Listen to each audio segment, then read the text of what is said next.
Hello, everyone, and welcome to 15 Questions with an Archaeologist, brought to you by the National Park Service Southeast Archaeological Center.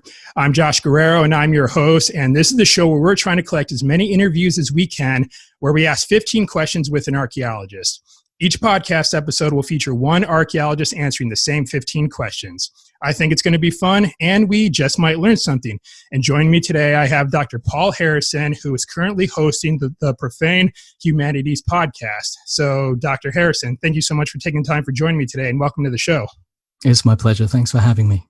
Yeah, I certainly been looking forward to this. You and I, we've connected a little ways back, I suppose, on Instagram, and we've just been kind of forming a connection over time. And, you know, you're a podcaster as well. So it's kind of nice to, have a guest on that's all ready to rock and roll with equipment. So this should be good. Got my audio set up for you.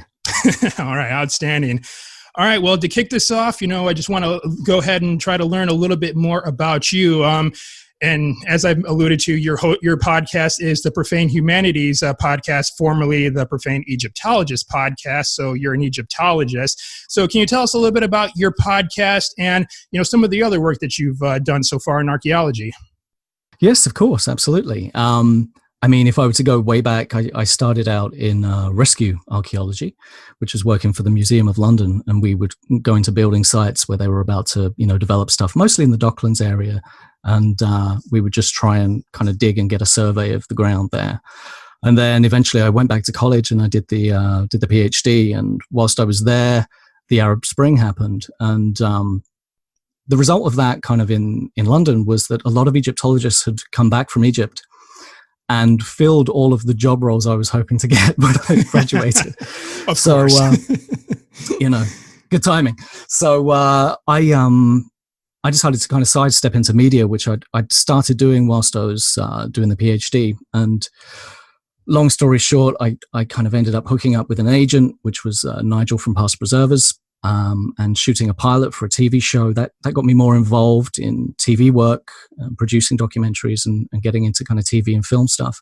And I thought, well, after I'd produced a bunch of stuff for corporate TV for a while, I thought, well, I've learned all these skills in editing and sound recording and video recording, and I hadn't been near my archaeological skill set for a couple of years at this point, and I thought I'd really like to do something with this, which is why I started the Profane Egyptologist podcast.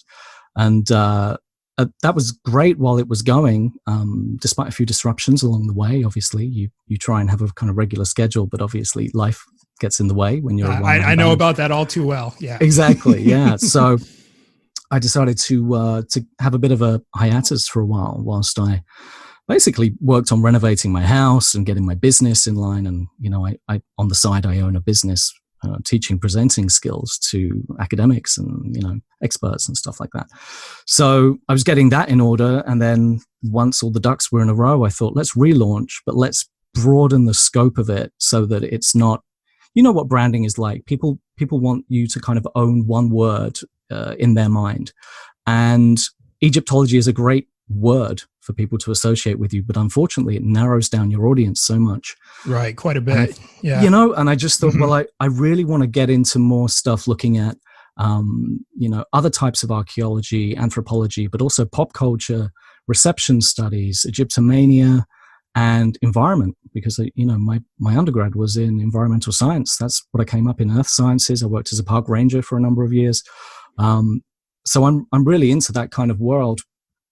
But I didn't feel like I'd be able to cover it without some of my audience going, well, why do you have these environmental guys on here? And, this is supposed to be Egyptology. There's like a small hardcore that wants Egyptology in their Egyptologist podcast, understandably. So, so that's what I've been up to. I've just launched the first episode of the relaunch show today with Shelley Blond, the original actor from the Tomb Raider series. And we talked about... Oh, no way. The reception of the Tomb Raider phenomenon and her experience doing that. And we covered some good ground. It was really fun. Really, really good fun. Right. Well, I know exactly what you mean when it comes to branding. Now, I'm sure having broadened the scope like you have now with renaming it Humanities now, I'm sure every now and then Egyptology will inevitably pop in there because, that's kind of your bread and butter. Oh my so God, absolutely. well. Yeah. But there'll be plenty of Egyptology and Egyptologists coming up because I still know a lot of Egyptologists. I want to get on the show, obviously. So, all right, outstanding. Well, that makes me very curious to ask you this next question, and that is, if money were no object whatsoever, what type of archaeology would you do? Do you think you would continue on kind of doing more in the realm of media within archaeology, or might you kind of go back to your field days? Talk to us a little bit about that. I've thought about this. I've thought about this a bunch. Now, I'm always torn because I have a lot of interest in different areas. And on the one hand, I would really love to, put together a show that was looking at, oh God, all kinds of things. There are so many sites around the world that need preservation. There are so many places that have been, destroyed just in the last few years from various activities, should we call them. And so like highlighting something like that would be phenomenal. But on the other hand, there's also the illicit antiquities trade, which I've always found super fascinating. I mean, there was Professor Kathy Tubbs at UCL used to teach all our classes on that subject. And if I hadn't gone into the media stuff, I think I would have ended up in antiquities law because it's just a really fascinating subject, and you're working alongside the police. You're stopping these crimes which fund other illegal activities, which I think is something that gets forgotten and lost in the mix there. This is not a victimless crime. The artifacts that go missing are coming from conflicted war zones. They are sometimes directly funding terrorist organizations and the like. So conflicted antiquities, there's blood on those hands somewhere along the lines. Oftentimes. Sure, yeah. So I think that's a really important kind of area, and I'd love to produce a show on that. However, that being said, if I were to go back into the field, I would really love to dig Hermopolis, El Ashmunun. It was the ancient Egyptian center for the primordials, 8 primordials of Egypt, the Ogdoad. And these are kind of fairly obscure mythological figures in Egyptian mythology. They'd kind of, knowledge about them had kind of become obscure even by the end of the Old Kingdom, which is how old school these primordials are. It's also famously the home of Tahuti, Thoth, the god of knowledge. And it's one of these sites that's been waterlogged for a time. It was occupied by, various extreme groups for a while, so you weren't able to dig there for a long time. And the water table is getting really high in that area. Oh, wow. So, and this, of course, ties into other environmental factors, but that means that the window for excavating and preserving some of that knowledge is getting smaller and smaller. And that I think would be an incredible place to dig. That's the god of knowledge, the Egyptian god of knowledge. Think of the stuff you could find there. Right. Oh, wow. That's amazing. It's interesting how you bring up, black market antiquities, like you had just mentioned. That's just one of many challenges that archaeologists face along the way, especially, in certain parts of the world, as you've alluded to, sites are being just decimated. And then, a lot of looting is taking place. And also there's sometimes a lot of environmental factors that can affect the work and these sites as well. So sometimes it becomes a race against the clock. Exactly. Yeah, totally. And I find it interesting that like some avenues of pop culture have recently touched on this, like the latest reboot of the Mummy film. You have Tom Cruise being this kind of soldier of fortune in a conflicted area, and what are they doing on the side? They're looking for antiquities to sell on the black market, and this kind of thing it's just, unfortunately, it's being valorized a little bit, and it's been valorized in the past. Some ways are harmful, some ways not so much, but it is happening, is the thing. And this is global heritage that's being lost, that's being sold off into private collections by unscrupulous people for unscrupulous collectors. This is the world's heritage, and to coin a phrase, it belongs in a museum, at the least. Yes, and we'll revisit the one who quoted that phrase here later on in this conversation. So more on that. Well, moving on our conversation, because we could probably do an entire podcast episode on just this one topic alone. Easily, but yeah. I want to go back in time a little bit. You've alluded a little bit as to your education. So where actually did you receive your education, and why did you choose to study that location? Or maybe it was a couple of locations that you had studied at. Yeah, absolutely. It was. To cut a long story short, I ended up on environmental science, which is what I'd wanted to study for a long time. I'd always had an interest in both archaeology and ancient history and the environment. And I think the reason I ended up at Queen Mary, other than the fact that it was local to me at the time, and I didn't grow up particularly wealthy. So going to college in London when I already lived in London made sense. And to be completely honest with you, and I think it's important that, people who've achieved PhDs kind of mention their shortcomings and failings, because it may help someone along the way, is that like majorly in my high school kind of college years, I was in a band, and I was kind of drinking and trying to be cool. And so the fact that I got the opportunity to go to Queen Mary through their clearing process at the time was too good a gift horse to look in the mouth. And so I ended up going through clearing and doing an environmental science degree, more or less. And then I just went to work in the environment field. And I worked as a park ranger, like I said, for a few years. And I worked in like pest control, and I did some really weird stuff. I did some volunteering, cleaning out like bogs in old forest lands and stuff like that.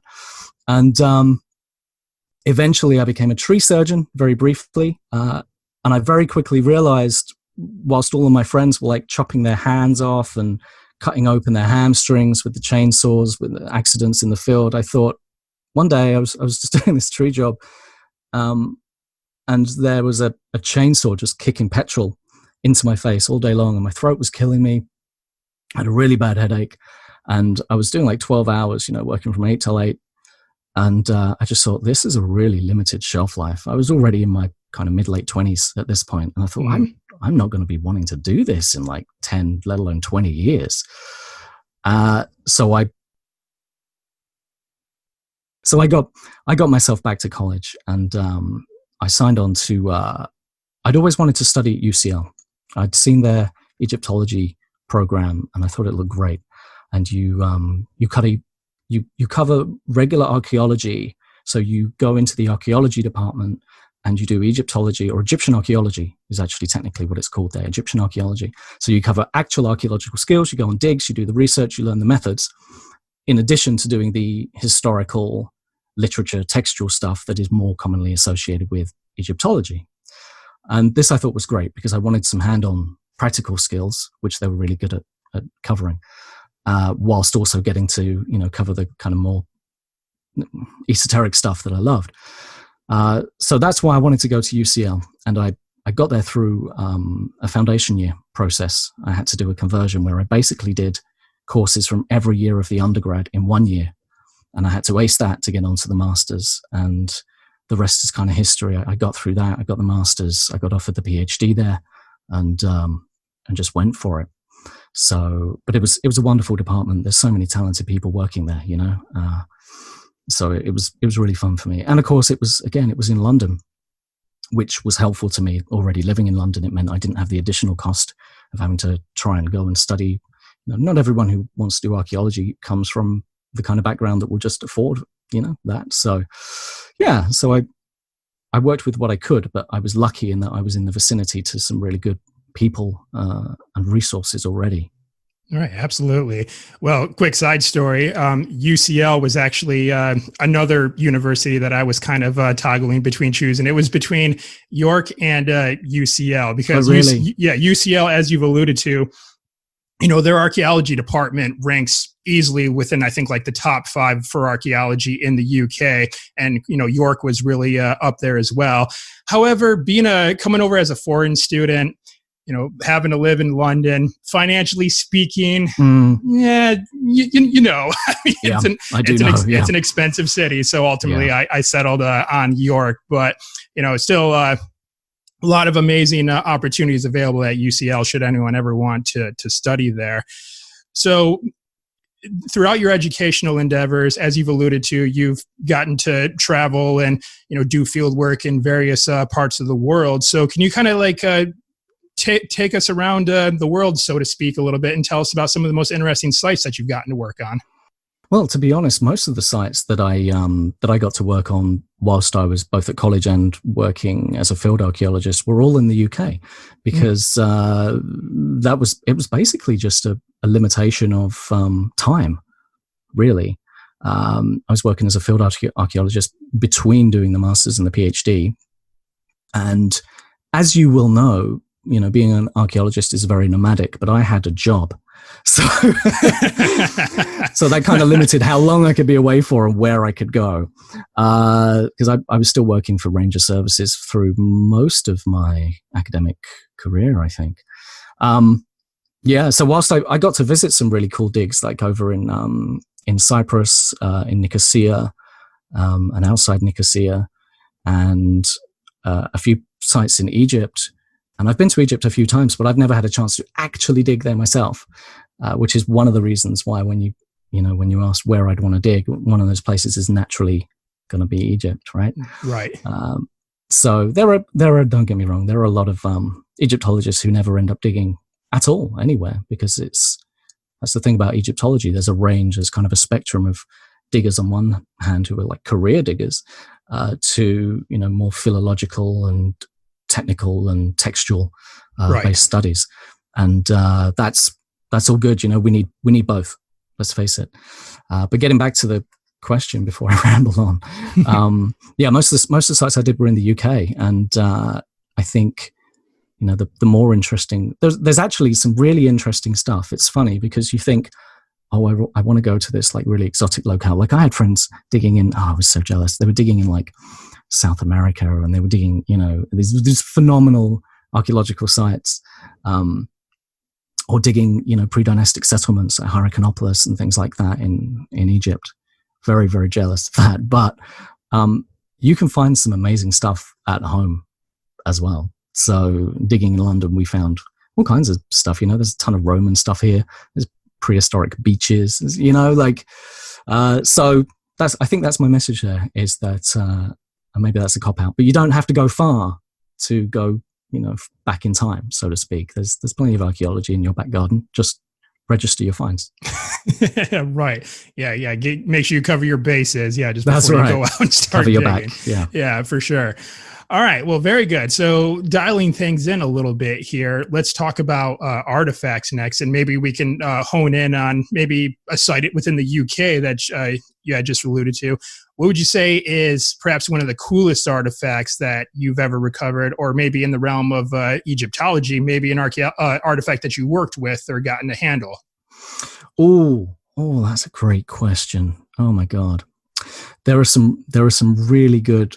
So taking those in turn, I think the most interesting things I found whilst I was working as a rescue archaeologist were we had some flint knaps from like a prehistoric beach in East London, which was pretty cool. It was Docklands area, and there was a prehistoric beach there. Found some really cool Victorian stuff, including like incense oil holders, and there was one almost perfectly preserved. I think it was Victorian jar, which was just beautiful and complete, whole, just perfect, So a few kind of trinkets like that, fun little things that you'll find in London, a few little Roman bits and bobs. But for the most part, I think the coolest stuff, or the stuff I've enjoyed the most, has been the stuff I handled when I was working at the Petrie Museum.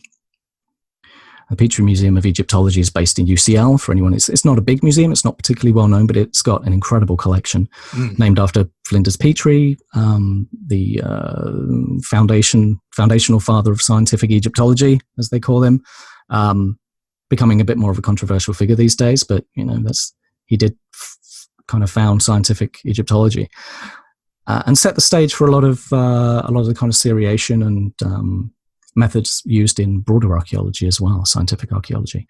But some of the finds there, and these are things from Lahun and Kohun and various settlement sites, they're really fascinating.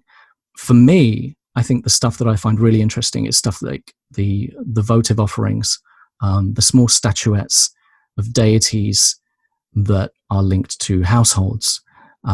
These kind of non-royal sources that give us a glimpse into the daily lives of the Egyptians, I find really interesting, because we have a lot of royal stuff. You can go to pretty much any museum in the world, there's going to be some kind of pharaonic artifact there, right? And that's great, don't get me wrong, they're wonderful. But when you get to see something that came out of, Deir el-Medina, the workman village, and you see that, this is a figurine of Bes that they put their faith in to keep their families safe. This is a small figurine of Hathor, which was used in protection in childbirth, and they've got some lovely little figurine collections in the Petrie Museum. So those are some of the kind of coolest things to me anyway, those things that speak to this kind of faith as a universal language through time and through all people, from high to low and different kind of social strata. Okay, amazing. Yeah, one more time, what was the name of that museum at UCL that you were alluding to? The museum at UCL is called the Petrie Museum of Egyptology. Okay. All right. I'll see if I can find like a link, if they have a website, like maybe put a link in the show notes if any of our listeners want to go and check that out. Yeah. All right. They've got a good website, really good website. All right. Outstanding.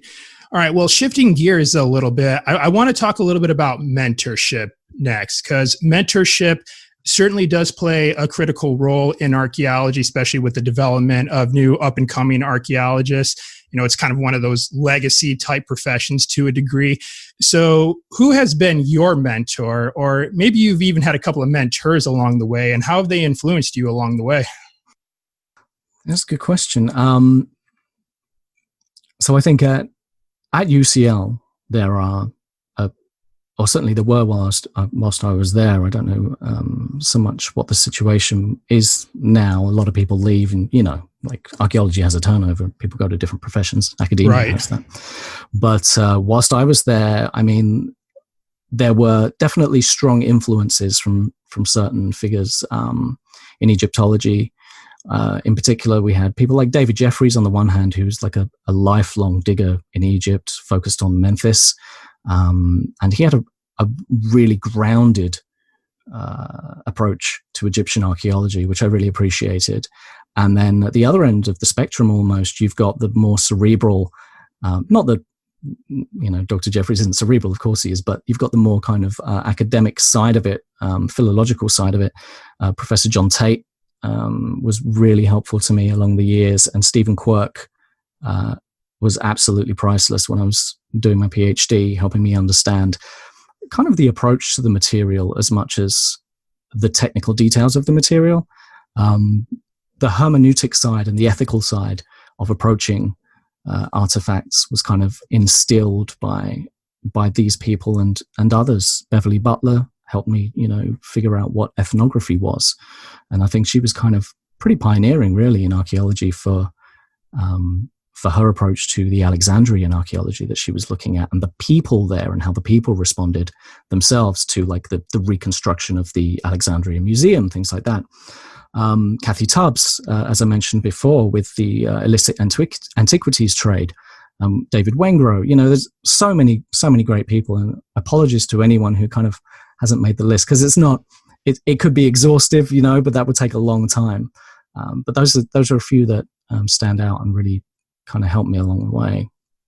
All right. Yeah, that's a really good point, how you're mentioning, you're interacting with these different archaeologists that come from varying specialties and, have a little bit more of an in-depth look at different ways to approach things, because I think one thing that really helps with trying to foster yourself and becoming a good archaeologist is being, pretty versatile. And that usually comes from, interacting with different people, just taking a little bit from, either that archaeologist or this archaeologist and incorporate it within, I say, your own toolbox, so to Absolutely. speak. So it sounds like you really had been able to do so with the mentors that you met along the way. I was incredibly lucky, man. I was really, really lucky, to be in an apartment which looked at Egyptology as an archaeology, for one thing. That was really helpful, because I'd not really had that side of it up to then. It was all kind of theoretical. It was all technical. So yeah, learning how to approach archaeology as a science, as a hands-on science, really helped balance out, I think, the more cerebral aspects of Egyptology, because it's easy to get caught up in those. Right. Indeed. Yeah. All right. So shifting gears yet again, you've mentioned that you've done some work there in the UK. And of course, you've kind of been dabbling into the realms of archaeology in other parts of the world. But what country out there do you think handles cultural heritage management and archaeology the best? Like, who just seems to get it? What are your thoughts on that? Oh, wow. Yeah, that's a good one. And I think it's almost two different questions, because different countries' approach to archaeology and approaches to heritage can be very different things. So just as an example of that, I think the approach to heritage from the anthropological approach in the United States and in Canada, I find really fascinating and actually very forward-thinking, in the sense that approaching the descendants of the ancient dead when dealing with human remains, I think has been, and obviously there's a spectrum here. Some have done it very well and some have done it pretty poorly, but sure, yeah. On the whole, the ethical approach to the descendants of the Native Americans, etc., I think has been kind of pretty standout. And that struck me when I was studying the American approaches to archaeology, how developed that was already, when we were just it felt like we were just starting to have those conversations over here. For instance, there was a exhibition of human remains at the Manchester Museum, where having a public consultation with various parties, including Druidic factions, pagan Druidic factions, as representatives of the descendants of these ancient human remains, was a fairly new and controversial thing, when these conversations were already, it wasn't even something it was just done. It was the done thing in the States, by the point that we were still kind of arguing over the ethics of, well, do these people get a say? And isn't this archaeology? And isn't this science? And it's like, well, yes, it is, but it's also the science of people and humans. And we have to remember that there are sometimes humans connected to these humans in some way, still alive. Right. And we have to consider their needs, ethically, and their take on that, because we don't have this kind of God-given right to just go in and dig people up. That's sure. not how it works, really, as much as it would be, I guess, a simpler world if we did. So I guess those are kind of as one kind of rambling answer to half of that question. As for the archaeology itself, I don't think I'm really that qualified to speak to that, not having really done extensive digging abroad.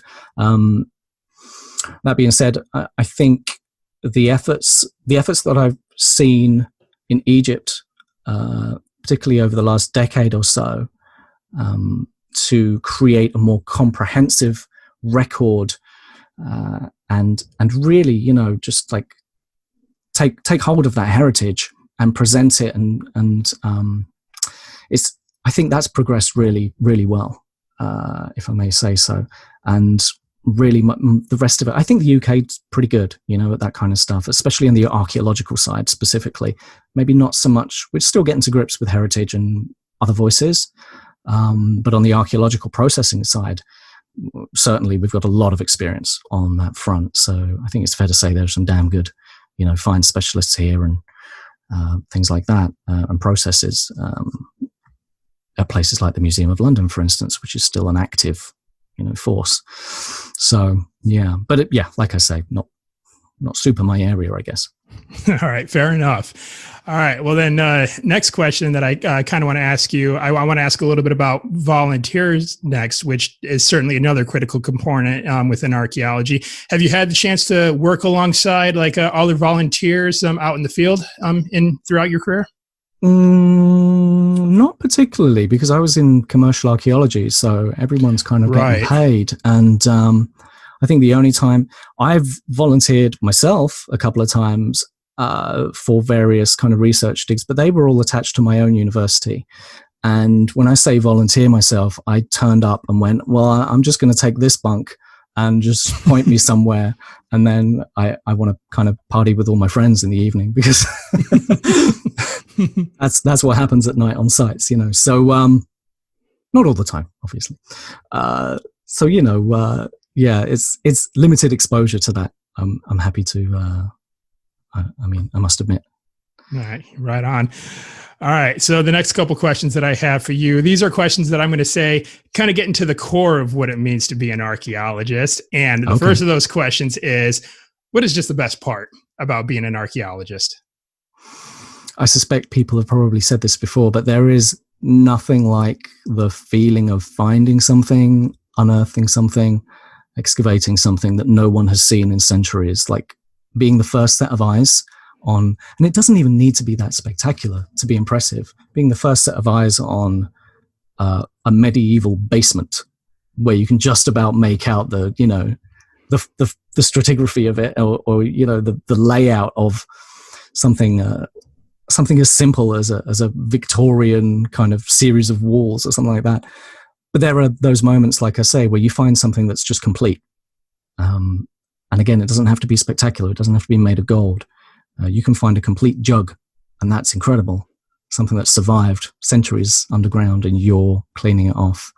But that being said, I did also I did the processing for a number of plague graveyards and things like that, where I was washing human remains, and it's kind of an interesting thing. Like you're washing skeletons, usually with like a soft jet wash kind of thing, so you don't damage them, obviously, but you're spraying these, and you're getting bits of stuff spraying into your eyes and into your mouth, and that I must say gives you a very a very close sense of connection to these people when you're handling human remains. So that's kind of a unique thing about archaeology, because any other field you handle human remains in, they tend to be a lot newer, you know. And it's very different. It's much more medical.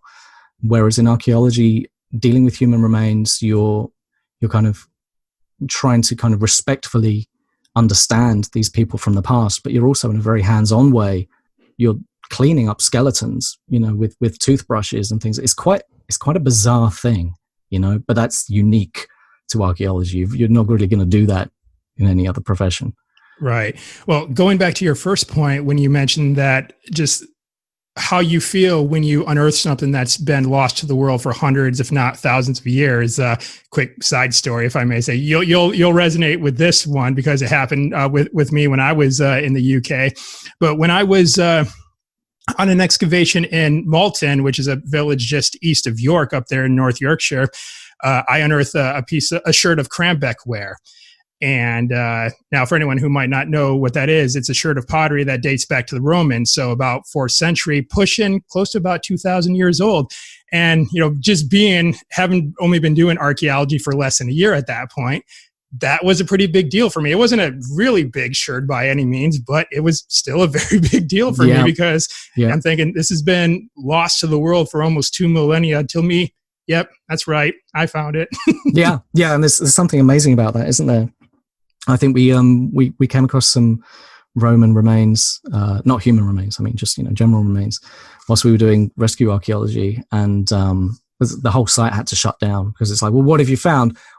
Well, it's not a temple, but you know, but this stuff is cool. Like, this is really cool. Yeah, I hear you, man. There's nothing quite like it, is there? And it makes you feel like, because we've all grown up kind of fantasizing about this kind of stuff, you know. I think everyone fantasizes at some point in their lives about finding buried treasure, right? And that's what you're doing, but it's not monetary treasure. It's kind of human knowledge. It's human culture, and there's no value on that, is there, really? Right, indeed. It's priceless. Absolutely priceless. So, all right, but on the flip side, though, what would you say is the worst part about being an archaeologist? Oh, wow. I mean, the pay sucks. Let's be honest. For a field archaeologist, the pay is not great. It's very nomadic. I found that when I was working as a field archaeologist, I knew that if I'd stayed on any longer, if I'd not gone back to do the PhD, If I wanted to get on anything more interesting than a loud building site every day, I was going to have to get out of London. I was just going to have to follow the digs. And that's what a lot of my friends were doing. They were just following the digs, and, props to them. I've got a lot of friends from UCL who just ended up living that life, and respect, because that's really nomadic. It can be, I think, quite testing. At the same time, it's not lonely. Like fellow archaeologists tend to be good fun. These people have always, on every site I've worked on, I've made friends somewhere along the way. But I think the worst part is, for some people, is the nomadic aspect, especially if you've got ties that you can't leave easily. And it's not a well-paid career in most senses. And it's very, very difficult, I would say, to get academic jobs in these fields nowadays, especially since, various budgets, education budgets got cut back in 2008. Departments have shrunk. Number of employees has shrunk, which means it's kind of hard to get a lecturer position if that's the route you want to go down. That was the route I ultimately wanted to go down. But it's never really opened up that way for me. So, it's a tough career path, and you have to be flexible. I guess that's the thing. Yeah, indeed. And I'm feeling that sometimes more and more myself. Basically working within the southeast region of the U.S. For the Park Service, like our jurisdiction basically covers pretty much all the way up to North Carolina, sweeping on down towards Louisiana. So that's a good amount of the country that we're expected to cover. And, and sometimes it'll be short notice travels too. Like I'll get word on a Friday afternoon, hey, Josh, we need someone to go here on Monday morning. Can you go? And so then it's like, all right, I guess I'm dropping everything.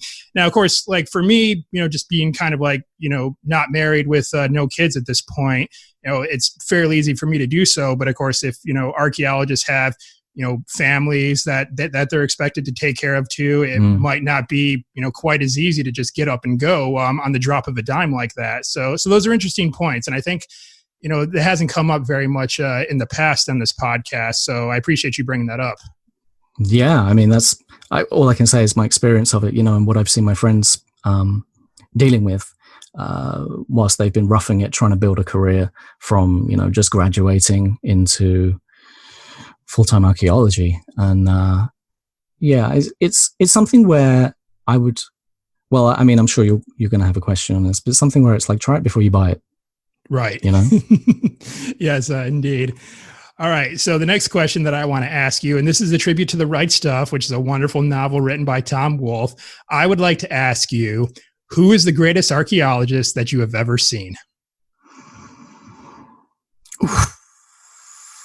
Do I have to have seen them in person? Because no, not necessarily. I'll let it slide on this episode. Okay. That's a tough one.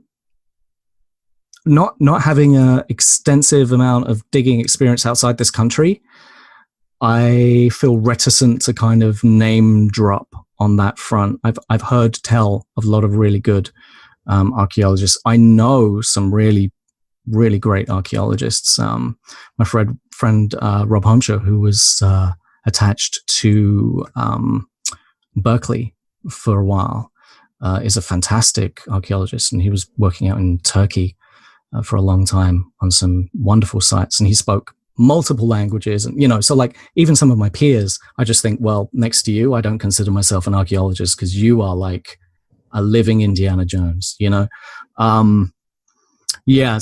I guess I'd refer back to, in my experience, I'd refer back to the people who taught me and trained me, because, and again, that's a long list. I wouldn't want to single any one person out.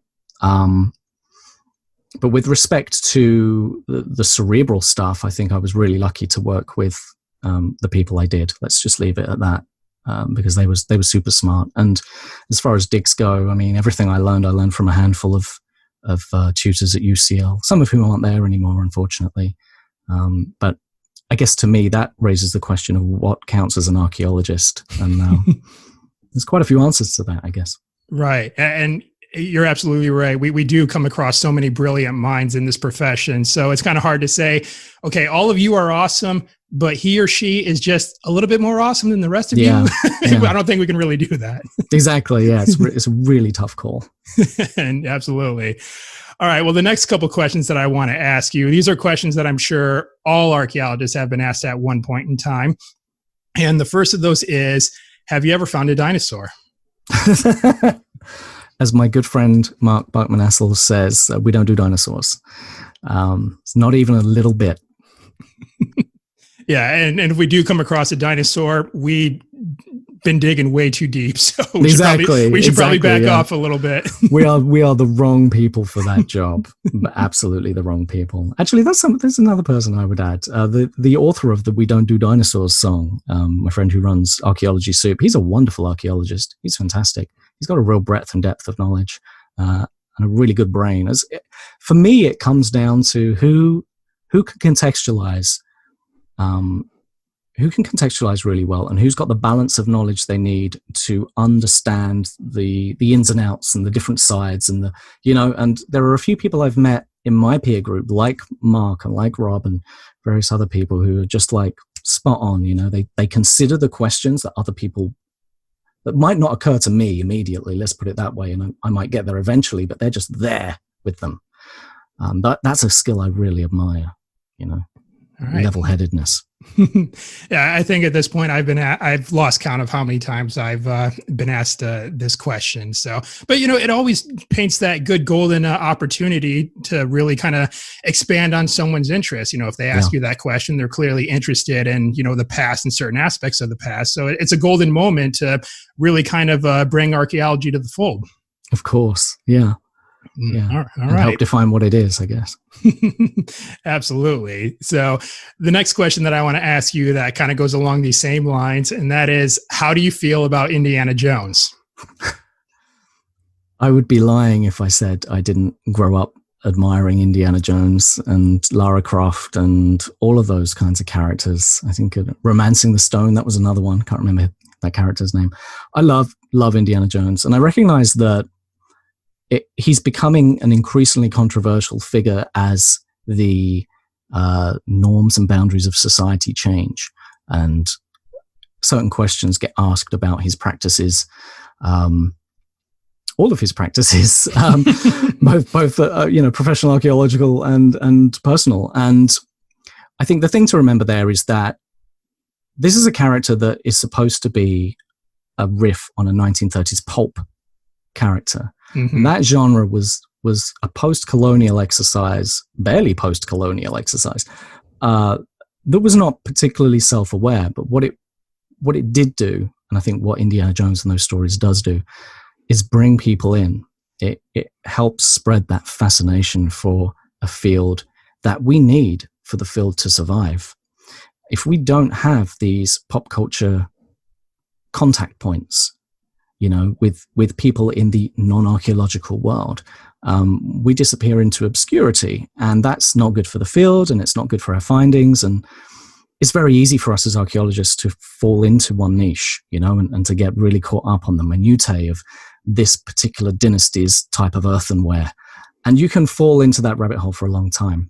What things like Indiana Jones and Tomb Raider do for us, other than making us look awesome, way more awesome than we actually are, let's be honest. It's a kind of romanticized version of what we are. But what they do is they help keep that public interest in archaeology alive. And you'll see that the intake numbers at universities, there's a trend that follows major releases like The Mummy. The Mummy and all the Egyptomania that was happening at the turn of the millennium brought in so many more students at UCL, having looked at those figures.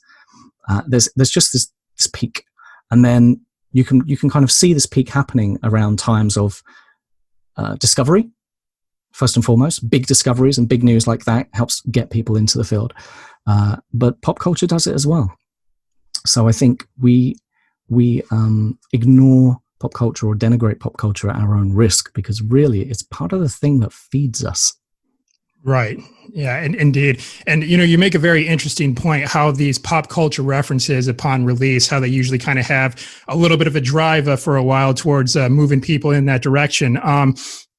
Kind of a little side example, and I won't, get into this too much, but recently I started taking archery lessons. Oh, cool. And my archery instructor, he was telling me like how much his business has grown exponentially after the release of the initial Hunger Games movie, where Katniss Everdeen was, just using a bow throughout that film. And he just had like a whole influx of students following that. And it certainly can be the same thing within the realm of archaeology too. And I think like at the end of the day, though, I mean, Indiana Jones, it's an action adventure franchise. It's not like an archaeology, film, so to speak. I mean, the main character just so happens to be an archaeologist, but it's an action adventure film at the end of the day. So just kind of putting that distinction in there. Absolutely. Archery is really fascinating. It's something I've always wanted to do. But I used to own a bow, but it was, I was living in a terrace house at the time, and I put a target up in the garden. It was either, I had two options. I could risk shooting the windows out on my house, or I could risk shooting my neighbor's kids. And I thought, between the two, I really should just shoot at the house. And that got old and potentially expensive very quickly. So, but yeah, really good fun. Something I've always wanted to do more of. All right. Absolutely. All right. So I got a couple more questions for you, Dr. Harrison, and we're going to kind of start wrapping up on a little bit more of a serious note now. And we've kind of talked a little bit about just developing as an archaeologist early on in our conversation. But what I want to ask you is, just what advice would you give young people, or maybe just even anyone for that matter, who may be seeking to make a career in archaeology? Rethink your career. Let me think about this for a second. I would say I'd go back to try before you buy. There's a lot of good research digs out there that you can volunteer on or you can pay to go on. I remember back in the day when I was considering archaeology, Finkelstein was still running the digs out in it was somewhere near Jerusalem. But anyway, I was considering going on one of those, to try it out. I didn't in the end. I decided to just dive in head first, and now I'm stuck here. But it's a good place to be stuck. Yeah, so that would be my advice. Go on a dig. There are plenty of them all around the world, all the time. And you as the public can usually register to volunteer. You only need very basic skills. You'll learn a heck of a lot. Is heck okay? You'll learn an awful lot. And that way you get to see if this is something, once you've dealt with the potential misery of working outside in the rain, in the cold, being very muddy, dealing with, you have to carry a card as a field archaeologist in London that has rats on it that gets shown to anyone in a hospital. Because if you're admitted with anything flu-like, before COVID times, obviously, you could be carrying Vars disease because you are potentially exposed to these kind of biological hazards, rat urine, leptospirosis, Vars, all those kinds of things, ground contaminants, all of these things. It's worth bearing all that stuff in mind.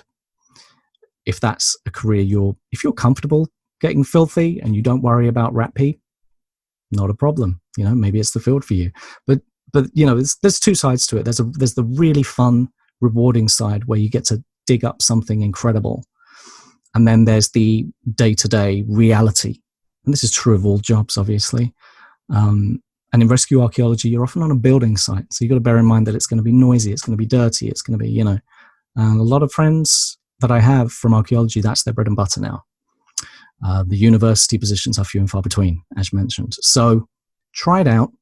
If you like it, if you really, really dig it, then maybe go for an undergrad, or maybe go for Open U, or, maybe go do a part-time master's or something like that to get yourself more into the field, and just take it gradually, I would say. But if you're in your teens and you're bent on getting into archaeology, then find a program that does a good balance of the different skills. You want a good mix of theory and practice,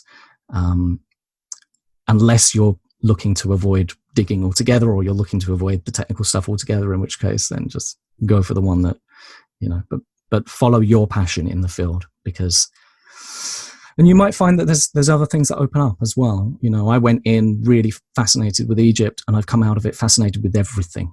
Mm-hmm. Like the Far Eastern archaeology now, and the South American archaeology, the Greek and Roman archaeology, all of those things, and countless other places. So, keep an open mind and going slowly would be my advice. Yeah, absolutely. Because it certainly sounds appealing when we talk about we get to work on this site and that site, and we found this and we found that. But, especially here in the Southeast, and of course, you've spent some time in Florida, so you kind of know what it's like down here. It's really hot. It's really muggy.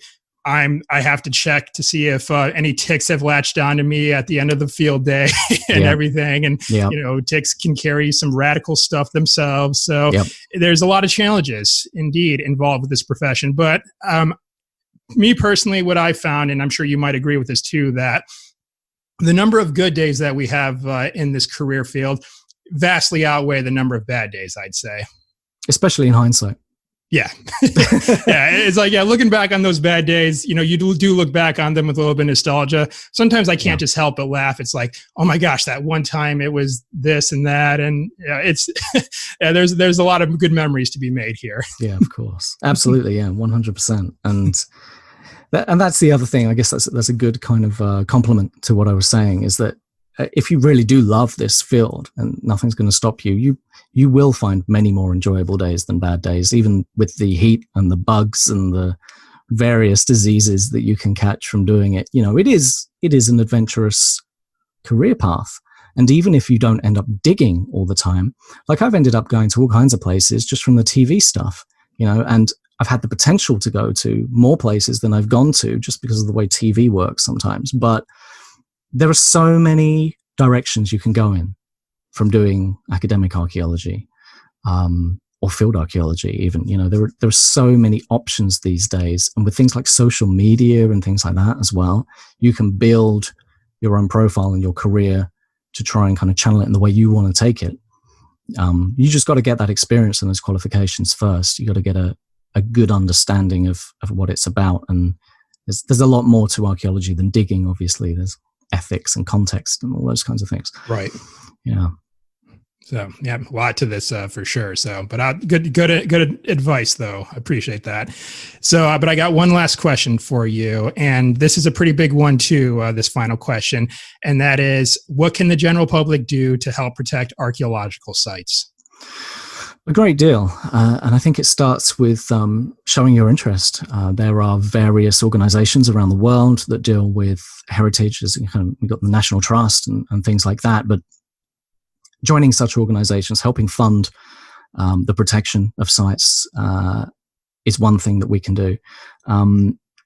Calling attention to sites where damage has been done and helping support, whether it be, the jury's out on whether restoration projects are a good thing or not with respect to sites that have been, more recently destroyed. It's like, well, do we restore them to how they were then, or do we kind of treat them as they are now, as a new kind of archaeology?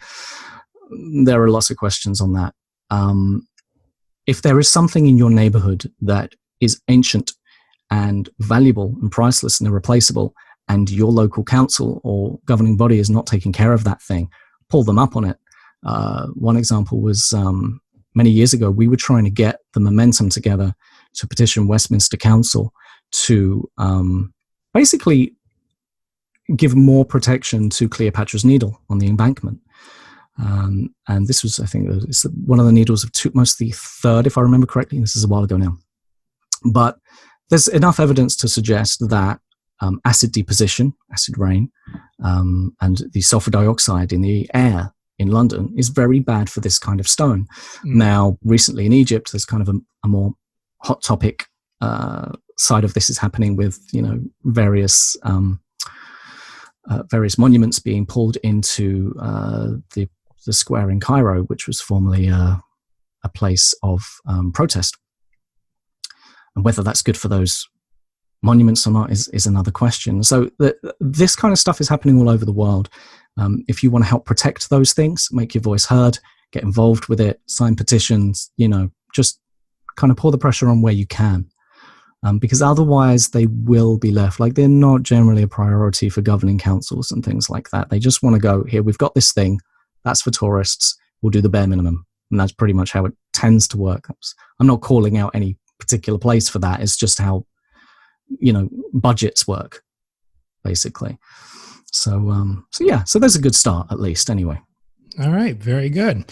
All right. Well, Dr. Harrison, that's it. That's all 15 questions all wrapped up here. But before we close out, I just want to give you a chance to, again, tell us a little bit more about the Profane Humanities podcast and where our listeners can go to find that, and also how we can connect with you. I know you're out there in the realms of social media. That's how you and I initially got connected. So yes, by all means, tell us, about the podcast and where our listeners can go to connect with you.